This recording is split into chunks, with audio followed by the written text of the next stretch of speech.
Hey lovelies, welcome back to my channel. So on today's tutorial I'll be showing you how to sew and cut this collar, the band for your buttonhole and buttons, and how to sew cuffs and seam every part of this shirt.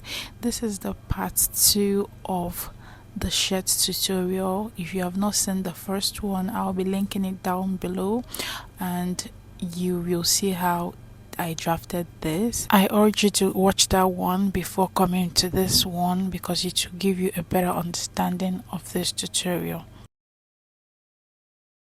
So what I'm gonna be doing next is to get the front part of my shirt, which I've already ironed the band for the buttonhole. I will run a stitch from upper part to the down part. Then I will get the other part and I'll also do the same thing to that one.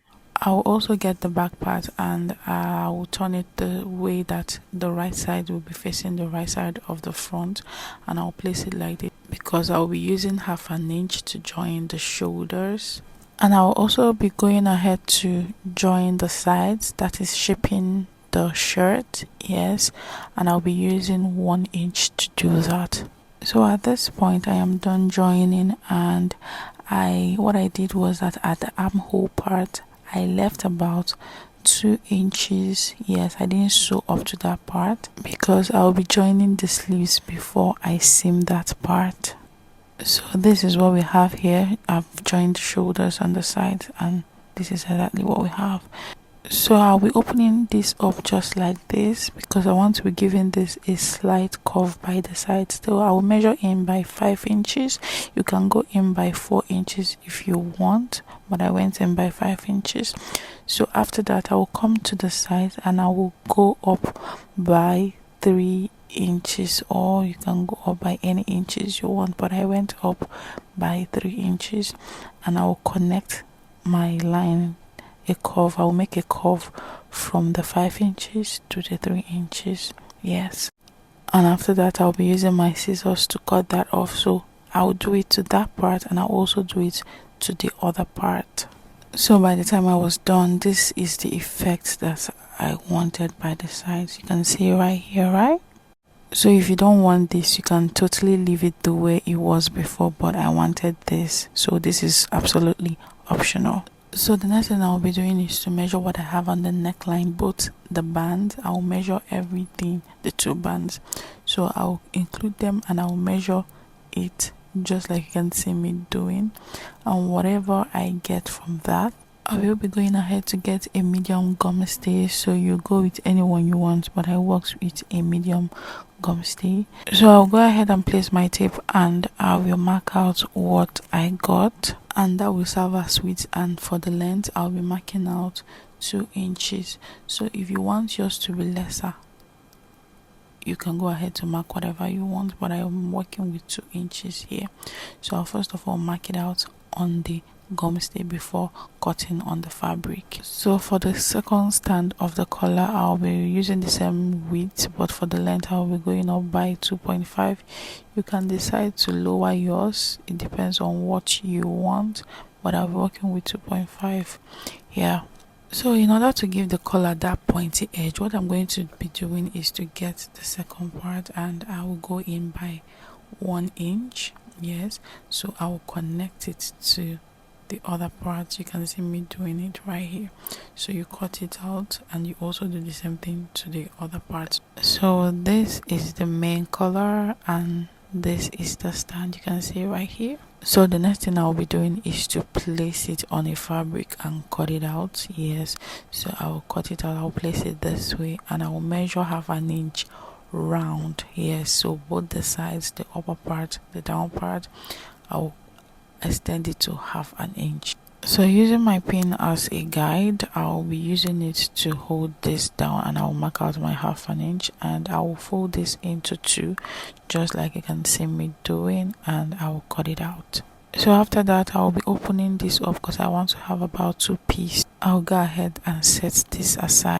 So I'll also do the same thing to the other one, which is the main collar. So I'll place it. So I'll go ahead and do the same thing to the collar. I will place it this way, making sure that the upper part is on fold, and I don't want to have this as a two piece. I want it to be a one piece. Then I'll be using my pin to hold this down, just like you can see me doing, and I will only have an extra half an inch by the sides and at the down part. So watch and see what I'm doing right here. So if you have not subscribed to my channel, please kindly give this video a thumbs up, subscribe to my channel, like this video, comment. If you have any questions, you can ask me in the comment section. Yes, so this is basically what we have. So it is time to iron. Yes guys, then after I was done ironing, this is what we have right here. So you can see the main collar is in one piece, then the other one is in two piece. Yeah, so at this point I'm gonna head to join the sides of the main collar. You can see right here I use half an inch to join it, and I will be using my scissors to pull it to the right side. So, and I will get the collar stand and I will place it at the midpoint, margin the other midpoint. Then I will use my pin to hold this down. Yes, make sure the midpoints are the same. Then you place the other one and use half an inch to join it. You can see it right there. So please watch very closely, you will understand this very well. So what I'll be doing is that I'll be joining the sides and the upper part, yes, just like that, and leaving the down part. Yeah, so guys, I'm done doing that. So I'll be cutting off the excess that I used in joining, because I wouldn't want this to be bulky. So I'll turn it to the right side, and this is what we have here.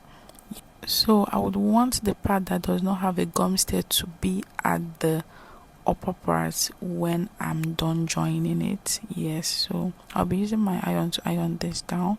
So like I said, I would want the part that does not have a gum stay to be at the upper part after I'm done joining. So what I'll be doing is to get that part that does not have a gum stay, and I'll place it at the midpoint of the shirt from the wrong side. You can see what I'm doing, just watch very closely.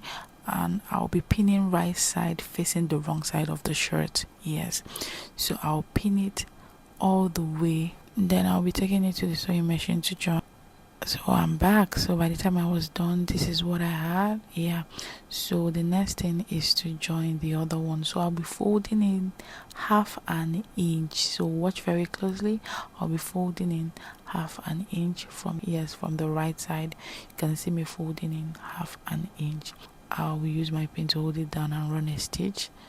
Once I'm done running a stitch, this is what we have right here. You can see our collar is done. So the next thing is to move over to the sleeve. So get the length of your sleeves and you can cut it out. So if you do not know how to cut your sleeve, I have a video which I'll be linking down below, but if you already know, you can go ahead and cut out your sleeve. So remember to add extra 2.5 at the round sleeve, because this will be having a pleat at that part. So once you don't get your sleeves, you measure and get the midpoint and you mark it up, just like you can see me doing right here. Take the markings upwards, then you go over to the left hand side and you mark 2 inches, just like you can see me doing, and you go up by 4 inches at that 2 inches that you marked. So we'll be making a slit here, and make sure that where you are giving your slit on the sleeves are at the back part of your sleeve, the one that will be facing the back and not the front. Then I will give a notch just like this. Make sure to do this on the sleeves separately, yes, in order not to make mistakes. So I'm working with this one first, then I will fold it in like this and I will get the midpoint and I will notch. Then after that I will be opening this up, so I will get the midpoint and I will measure and get another midpoint of the half of the sleeves, and I will mark it and I will go down by half an inch. So this part now is now on the front, and I will curve it just like this, and I'll use my scissors to cut out those places that I've marked. So this part that I did this to will be going to the front. And that was exactly why I said you should make sure you do this separately, so that you will know the part that is going to the back and the one that is going to the front. I am telling you that once you follow these steps, you will be on the right track. So the proper way to get your cuff measurement is your normal round sleeve, removing the sewing allowance, and we added extra 2.5 inches for the pleat. You also remove that. So once you're done removing that, whatever you have as your measurement, you place it here. Yes, so I'll be cutting 2 of this. You can see that I folded this into 2, and after I will cut it out. So what I want the width of this to be is the round sleeve, but the length will be 3 inches. So you can go ahead depending on how bold you want yours to be, but I want mine to be 3 inches. So I'll be cutting 2 of this. Yes, so I'll be opening this up, 1 for the left and 1 for the right. Yes, so I'll simply place this on a fabric and I'll be cutting 4 of this. I'll place it just this way, use my pin to hold this down, then I'll use my chalk to add extra 1/2 inch all round the upper part, the down part, and the 2 sides. I'll add it to all of them. Then I will cut this out, making sure that I have 4 pieces of this. After that, I will unpin this, then I will separate it, 2 for the left and 2 for the right. Then I will set this aside. We will still iron this, but first of all, we need to do something first. Get one of your sleeves, yes, and you go over to the slit part and you measure what you have there. I have about 11 inches. Measure yours and know what you have right there.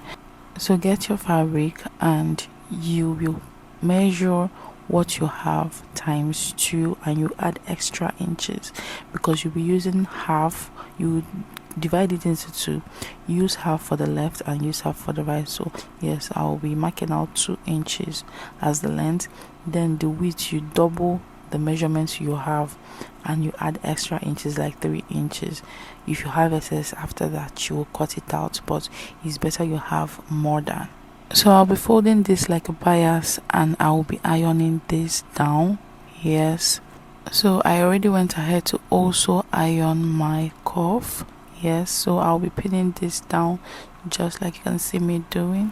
I'll be getting the sleeve and I'll be indicating the one that will be going to the front, but with the slit you already know the one, but let's do this.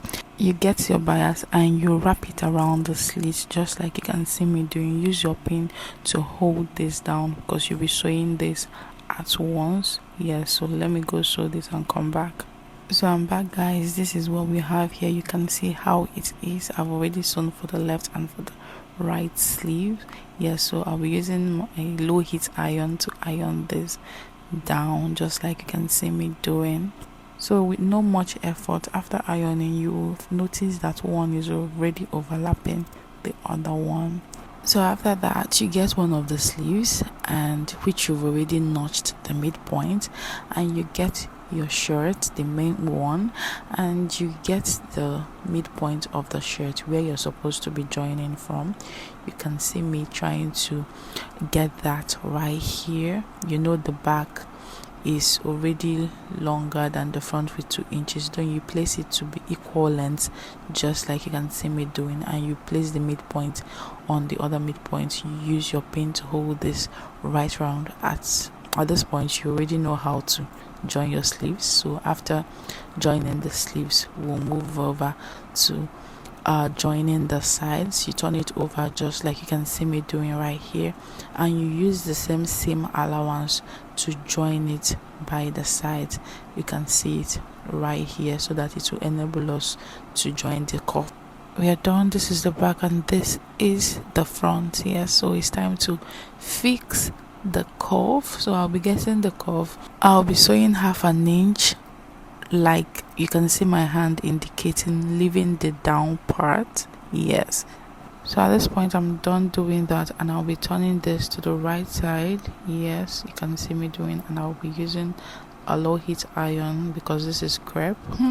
I'll be pinning this down using my iron to iron it just like you can see me doing. So guys, it's time to sew this cuffs, and the part that has a gum stay is the one you're supposed to be joining from the inner part. So I made a mistake here and I later corrected myself, so please do not make the same mistakes.